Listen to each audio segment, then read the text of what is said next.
Let's further our understanding of psychoanalysis in Unconscious Mind. Designed by Yoma, Zax, LeCance, and Johnny Pack, with artwork by, of course, my favorite Vincent Dutrait and Andrew Bosley, who did Everdell. Unconscious Mind is published by Fantasia Games and coming to North America in February from Lucky Duck Games. This is a massive Euro table hog. I have just managed to squeeze it into this lovely new overhead camera, so hopefully this works out really nice and well. So let's dive into this game, shall we? The entire premise here is that you are curing your clients of their ailments while further understanding psychoanalysis, which was the idea of kind of analyzing dreams and how they relate to your mental state. Now, we're going to do this in the 1900s Vienna, where Freud was rather popular, and they primarily worked with really high-end clients. And so that's why on the Vienna board here, we've got places like the library, the opera house, the museum, the business district, the coffee shops, and the theater. Throughout the game, you may end up using this board, but primarily you'll end up taking actions over on this board here. So this is primarily a worker placement game. However, your workers are your ideas, and your ideas can be augmented to increase their value with bright ideas. A worker placed with a bright idea counts as 2, otherwise a worker is 2. And at any time you can place 2 of your workers on any one of these worker placement spots. These spots are really cute because they all have these little conversation markers, or the ideas, that all point in different directions. So you're going to point the tail on the action that you want to do. And so you would end up doing this action, and if you put 2 here, that means you can do it twice. However, you can never do this and take the same action twice. You could, however, still use this spot and point your tail over to the other action over here, which is pretty cool. I really liked this action selection mechanic here. So let's take a look at the board itself. On your board, you have the ability to unlock more of your workers. You're going to be primarily fueled by coffee, and coffee has all of these different exchange rates that you can do down here, especially 3 for 1 bright idea, or 2 coffee to suppress or to increase or swap an idea or a insight. And that is this little insights wheel here. These actually fit together each other, but I couldn't really fit it on camera. And the idea here is that these are the resources that you're going to spend throughout the game. And of course, you need the resources to spend on your dream cards to then heal your clients. So the whole idea is worker placement actions to get new upgraded tiles, get more insights, move your insights around, or there is a couple of actions over here that aren't as, I think, powerful, that relate to the other point mechanism in the game, which is publications and the Vienna board here, which we'll get to.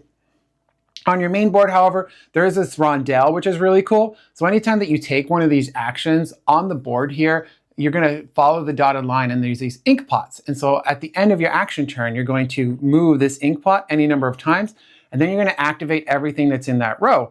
So here I would end up getting an egg, and then I could also convert an egg into 2 increases. So if I got an egg here, I could then spend that egg and increase this once, and then increase this once. And then now I have the resources over here that I want to spend on my dream. You all have this tracker here on your client.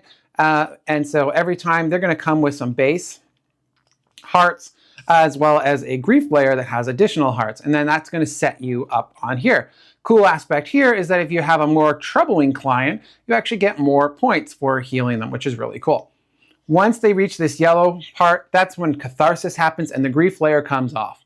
When the grief layer comes off, then you actually have access to the client themselves. And so all of these clients all have additional mechanics that go with them. Strategy tip, you want to find these types of clients here that have tags on them, because there is additional tag scoring at the end of the game that can really make or break a difference here. And we'll get to that. Once catharsis actually happens, you have access to the card actions, and these actions are split between the simple and the more complex patients here. The simple patients are going to give you kind of immediate in-game type of action stuff, so as you go, ongoing actions.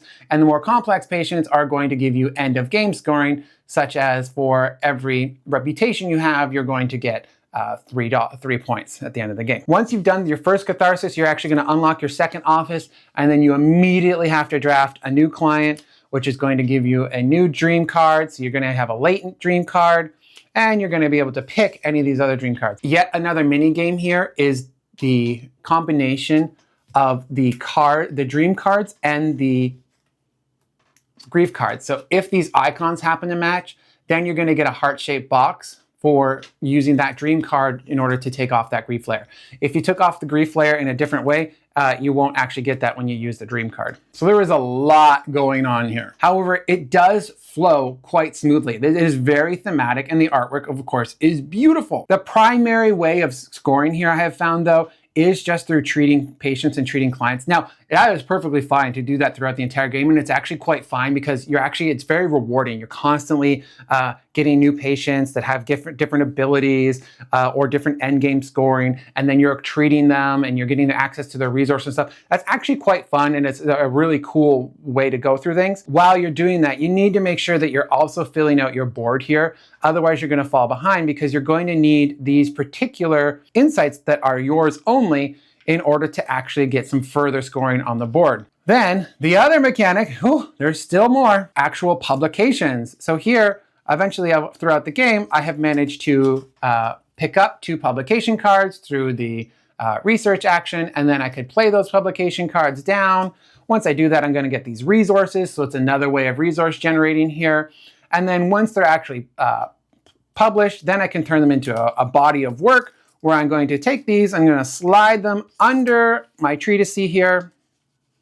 And then this is where we needed one of those special tokens here, and I can put that on here. Once it's published, another neat mechanic here, someone else can go and publish, and they can reference the rightmost card, and they can take this card and put it into their publication, and then you're going to get a bright idea and 2 points. I have not actually seen this happen yet in any of my games because these entire 4 actions here on the board don't actually happen as often, I have found. There is 2 routes to winning here. The route of curing as many patients as you possibly can, and the route of getting as much publication and tags as you possibly can. So let's actually talk more about those tags. At the end of the game, if you have managed to get all 6 different tags, it's 15 points. That's going to be very important if your strategy was just healing patients, because if everyone's doing that same strategy, I have found that the game is very tight and very balanced, and everyone's going to score relatively the same. And so it's going to be your end game scoring that's going to make a huge difference. So you're going to watch out for those tags. Don't shy away from getting clients that have endgame bonuses on them that match up with your strategy. If you have managed to fill your entire board, you're going to get 16 points. So don't forget about that as well. On the reputation, there is a reputation track here. This is the game timer. You will never be as popular as Freud. You are his contemporary. You are taking what he has done and reapplying it to your high-end clients. And so anytime that you go up in reputation, Freud also goes up in reputation. So this is the game marker. So when there's multiple players going on here, Freud is going to keep pushing up as every player goes up. And then as he passes each one of these spots, Freud will then move around to a different part of the city and spread his good word. Then, of course, more cool mechanics. If you manage to trigger the reputation track, you're going to get what you're pointing at. So here I would get $3 and a coffee. And then you can do the action that Freud is pointing at. So I could do 2 publications, or I could do a new tile, or I could do the stuff that's below and get a publication and a bright idea. Overall, I didn't get the best impression of this game when I first played it, because it was just like, oh, well, all you have to do is cure clients all game.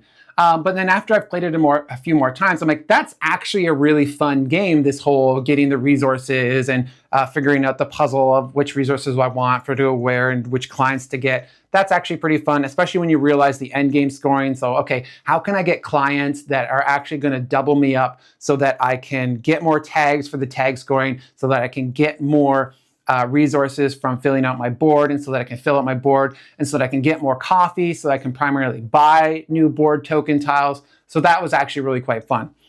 Recently, I've been trying to play more of the research game. That one is not as fun. This is a much more puzzling idea. So if you find the kind of curing clients a little bit too easy or too straightforward while you're playing the game, then try winning the game through your research and publications and the treatises, because that's a much harder game. So you actually have this way of bringing all kinds of Euro players to the table. And I didn't find there to be too much AP, or analysis paralysis, as we call it, because everyone kind of was able to learn. There's not a lot of competition besides the actions that you want. there is enough space for all 4 people to do the same action on a turn. However, what happens is that you might have taken up a space for someone else to do a different action, and you have blocked one of those 4 spaces. That's actually kind of interesting. The deluxe edition came with a bunch of extra expansions, which I hear do add a nice little bit of extras. So if you have the chance to get the expansion, I would probably recommend getting it. I do want to grab my hands on it. I was really iffy on the expansion because it adds pets. And I do have a dog that is a support animal. I didn't want that whole idea of an emotional support animal in the game because it's a little bit of a hot topic. It's just kind of off. But that narrative didn't actually exist back then. So it is really just your pet that's in the office, but we have since learned how helpful animals can be. And on that, there actually have been a few people on BGG who are actual therapists who have also reviewed the game. And I highly suggest you check out their point of view on that because ultimately, as a game itself, it doesn't tap too much into the mental health ideas of things. I didn't find this very triggering at all. I've been through the therapy processes. This didn't feel like you're doing therapy. It just felt like you're kind of fulfilling particular resource requirements to do your worker placement actions. It did feel like, your typical Euro worker placement, which was good, but with a really cool thematic idea to it. And the theme and the mechanics all flow really quite well. So I actually have turned out to really like this game. Now, I've also printed a 3D insert for this, so you can check it out on my Thingiverse if you manage to get the retail version. I don't have any of the expansions to see how the expansions will fit. However, it's definitely going to be possible to fit the expansions in the base box with a 3D printed insert if you get one without any issues. Overall, Unconscious Mind gets a pretty good review from me, probably in that 7 to 8 range on the BGG scale, which is pretty high for me. So definitely give it a check out. And of course, as always, make sure you like, share, comment. All of those lovely things help boost the channel and the TikToks and the YouTubes. So make sure you follow along and we will see you soon.